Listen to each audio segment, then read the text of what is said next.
Colorado authorities said the 18-year-old woman traveled from Florida to Colorado where she purchased a shotgun and ammunition. The FBI and authorities in Colorado are looking for a woman who is said to be infatuated with the Columbine high school shootings in 1999 and a credible threat to the community and schools including Columbine. All metro area school districts will be closed on Wednesday due to ongoing safety concerns, Colorado's Department of Education said. More than a dozen schools were placed on lockout in the Denver area on Tuesday as a response to what officials called a credible threat from the woman who traveled to Colorado earlier in the week.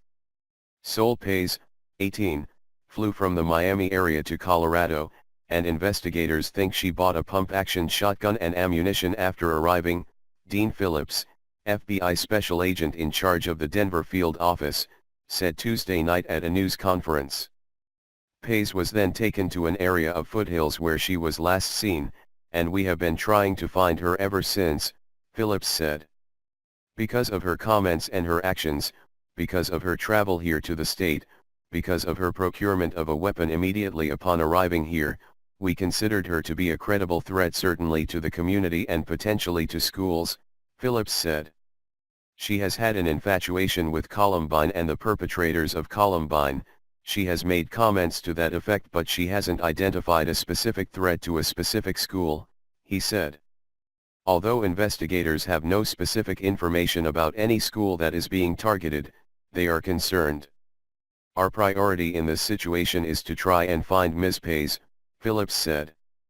In a lookout advisory, the Rocky Mountain Safe Streets Task Force said that Pais was infatuated with the shootings that killed 12 students and a teacher at Columbine, near Littleton, 20 years ago this week. Pais, who is described as white and about 5 feet, 5 inches tall with brown hair, was last seen wearing a black t-shirt, camouflage pants, and black boots, said Mike Taplin, a Jefferson County Sheriff's spokesman. He said that the sheriff's office was notified about the FBI investigation late Tuesday morning and that the Jefferson County schools were placed on lockout shortly after noon.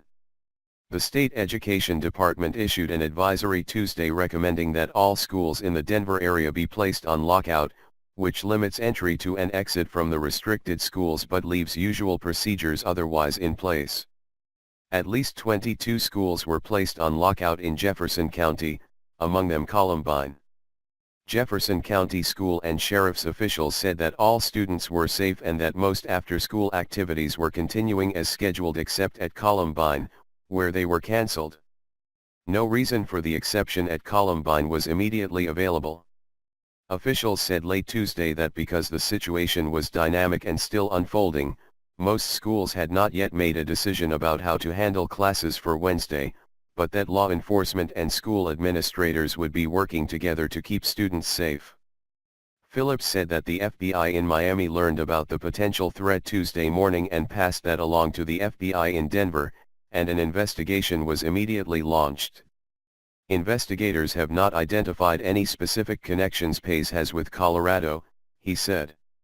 She did not make any specific threats to a specific school, but her comments, her actions that we have heard about from others, tend to cause us great concern that she may pose a threat to a school not necessarily Columbine, Phillips said. Jefferson County Sheriff Jeff Schrader said Tuesday night that we take these threats seriously. It's certainly not the first threat that we've had that involves Columbine High School, or references it, Schrader said. And in that regard, I know that this opens a wound, especially on an anniversary week, for those families who were most deeply impacted by this, he said, adding that state, federal and local law enforcement are working diligently to follow up on every lead in the case.